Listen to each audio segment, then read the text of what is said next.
Қараша, желтоқсан мен сол бір-екі ай. Қыстың басы бір ерте, біреу жай. Ерте барсам жерімді жеп қоям деп, ықтырма мен күзеуде отырар бай.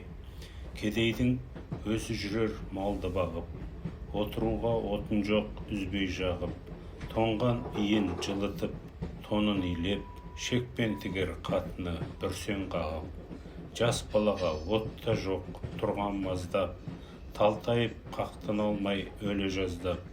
Кемпір шалы бар болса қандай қиын, бір жағынан қысқанда ол да азынап.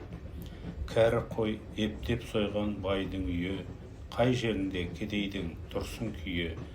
Қара қидан орта қап ұрыспай берсе, о да қылған кедейге үлкен сыйы.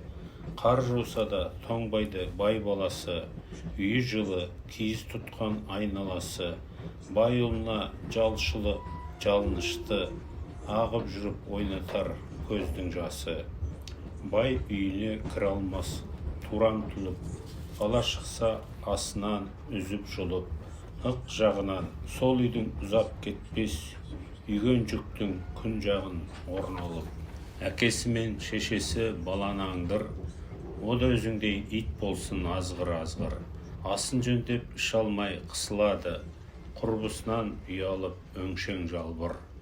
Жалшы үйіне жан ашып ас бермес бай, артық қайыр артықша қызметке орай.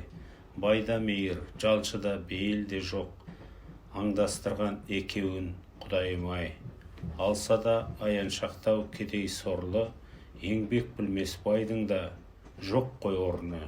Жас бала кемпір шалын тентіретпей, бір қыз сақта тас болма, сен де ғұрлы.